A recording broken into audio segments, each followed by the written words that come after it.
Okay, see Lindelof videos, basic integration rules for AP Calculus. I guess the first thing I want to say to you is to please keep in mind that there's this inverse nature between integration and differentiation. So I'm just going to go over kind of these first five rules, and then there are about six more on the trig rules, but I'm just going to go over these ones really quick. So the first one is this, that the integral of 0 dx is equal to c. Think of it this way. C is this constant value.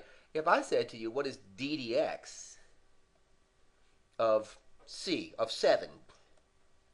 What's the first derivative of 7? You would say 0, wouldn't you? So I say f of x is equal to 7.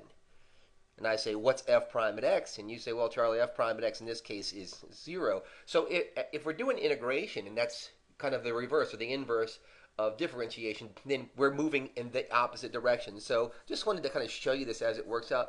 The rules aren't really hard if you think of them um, in pieces with differentiation. It makes a lot of sense. The second rule that I wanted to show you was this one. It says that the first derivative of k dx, so some constant dx, is equal to kx plus that constant value. You're like, what the hell are you talking about? So go back and look at this again the same way.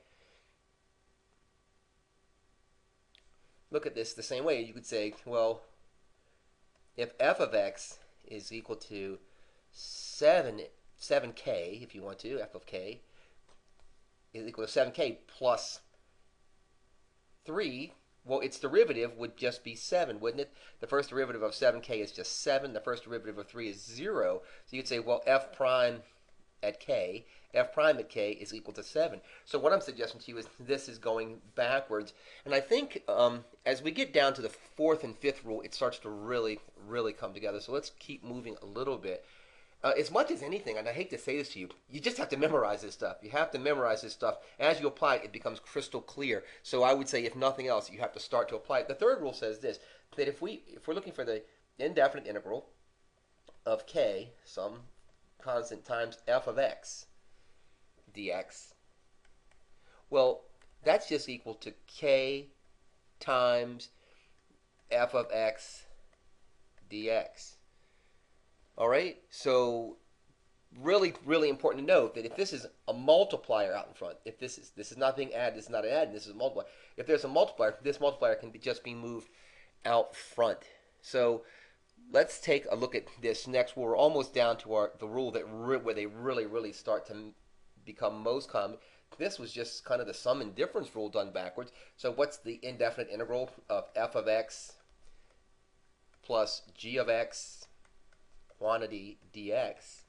Well, all you really need to know is that you're allowed to partition this out, and you're allowed to take the indefinite integral of f of x dx plus or minus the indefinite integral of g of x dx.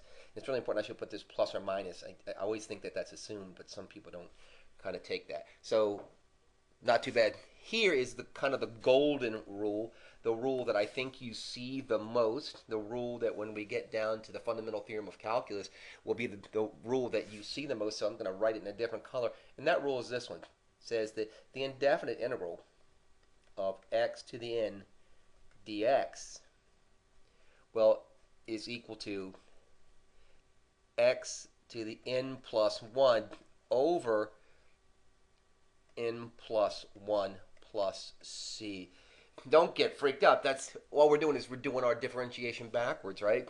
When we differentiate, we subtract, or we decrement the exponent. Here, instead of subtracting 1, we're adding 1 to the exponent, aren't we? So it kind of should be making some sense. So, wow, you see that? That's really weird, dude. Software flaw. Okay, so something really, really important to think about here. I hope that this has been helpful to you. Let me just say this one more time to you. The memorizing of this is crucial. Memorize this stuff, and as we start to apply it more and more, it will become crystal clear to you, I promise. For now, write these on note cards and get them memorized so we can begin our pursuit of area. All right? Good job, you guys. Any questions or comments, please let me know.